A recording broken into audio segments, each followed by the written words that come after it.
नमस्कार, व्योम टीवी के पेज पर मैं उमेश श्रीमान आपका स्वागत करता हूं पटना की धरती पर।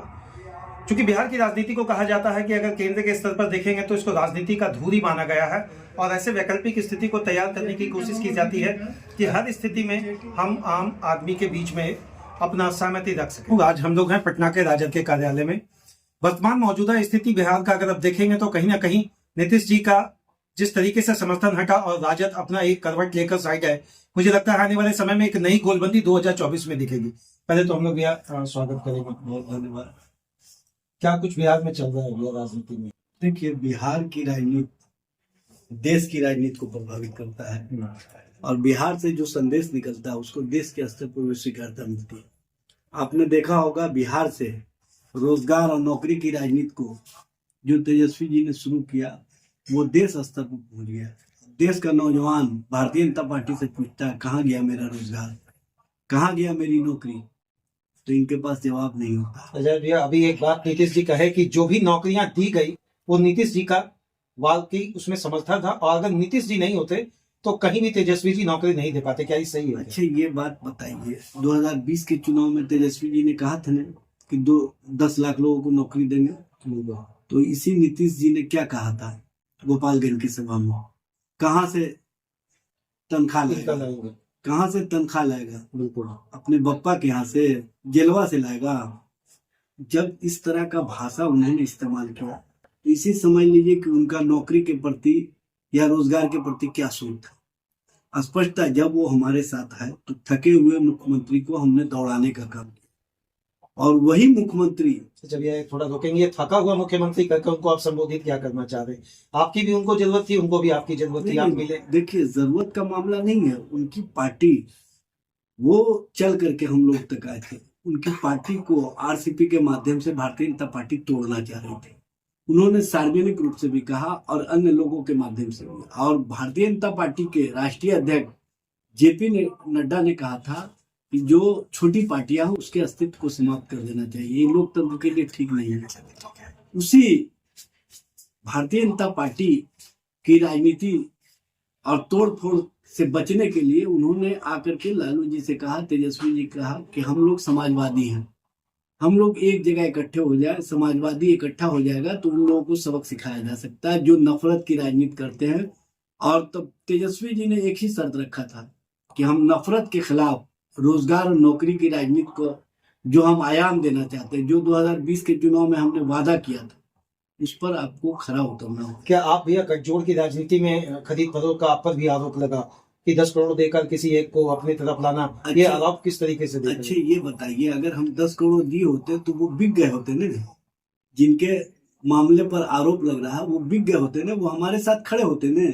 लेकिन हमारे 3 विधायक उनके साथ चले गए और सरेआम, जबकि हाउस के अंदर 2 बार ऑर्डर किया गया कि किसी भी स्थिति और परिस्थिति में जो ट्रेजरी बेंच में हमारे 3 विधायक चले गए हैं, जो सत्ता पक्ष की ओर हमारे 3 विधायक चल गए हैं, उनको आप हमारे बेंच में भेजने का काम कीजिए।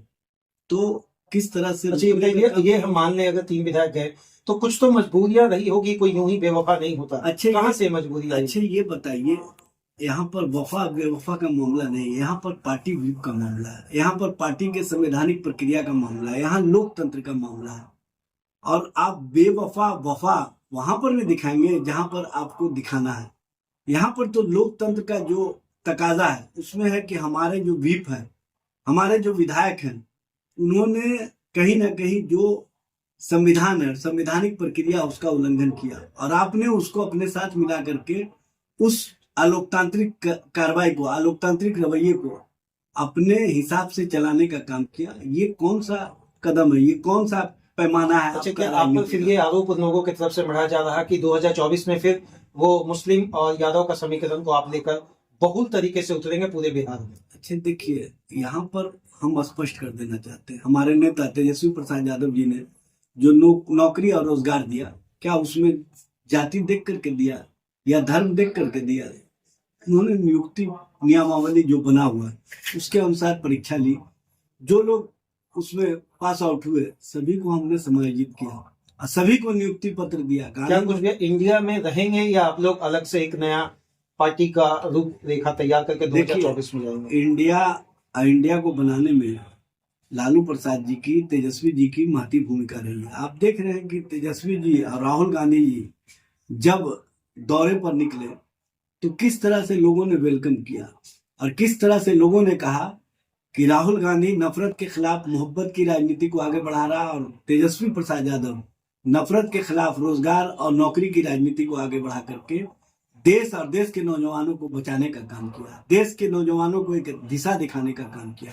आज बिहार का एक एक नौजवान, आप देख रहे होंगे कि नफरत की राजनीति के लिए यहाँ बहुत प्रयास चल रहे हैं, लेकिन उन लोगों ने एक ही बात कहा कि हमारे चेहरे को मुस्कुराने का जिसने मौका दिया है हम उसके साथ खड़े रहेंगे और हम अब उस राजनीति में नहीं फंसेंगे जिस राजनीति के कारण देश का भी नुकसान होता है, राज्य का भी नुकसान होता है, समाज का भी नुकसान। मन में ऐसा बात है कि नीतीश जी के साथ गए तो अभी वाकई में लग रहा कि अभी हम शांति में हैं, उस समय जाना उनके साथ एक गलत निर्णय नहीं, निर्णय गलत और सही का मामला नहीं है। मामला यहाँ पर है कि हम देश के अंदर जो राजनीति का आयाम स्थापित करना चाह रहे थे, जो हम पैमाना तय कर रहे थे, उस पैमाने को हमने आगे बढ़ाया है और स्पष्टता हमारा ये संदेश है कि हम नौकरी और रोजगार के मामले में किसी से समझौता नहीं करेंगे और इस मामले में हम उसी को अपने साथ रखेंगे जो हमारे इस एग्रीड एजेंडा के साथ खड़े रहेंगे। अच्छा, बिहार में क्या जाति राजनीति समीकरण क्या लगता है प्रबल तरीके से हमेशा रहता है? देखिए, जाति राजनीति का मामला नहीं है।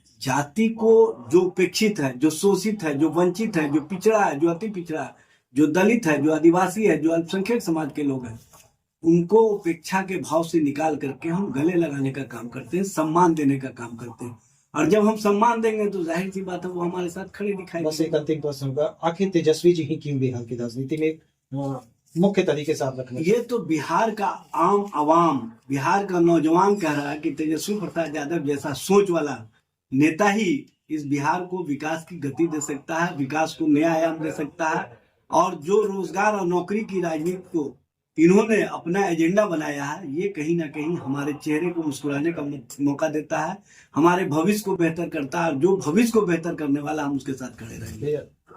वर्तमान जिस तरीके से जो भी स्थिति बिहार की राजनीति में आपको दिख रहा है, एक चीज परिस्थिति तय है कि 2024 में एनडीए और यूपीए को किस तरीके से आम जनता अपने बीच में रखेगी, थोड़ा सब्र करके आप देखेंगे। जय हिंद श्रीमान, मैंने सदैव एक बात पूछा है, न पक्ष न विपक्ष। श्रीमान, हम तो पूछेंगे आम जनता के साथ कौन खड़ा है और जो हर पहलू में उनके आम चीजों को समझ पाएगा। जय हिंद।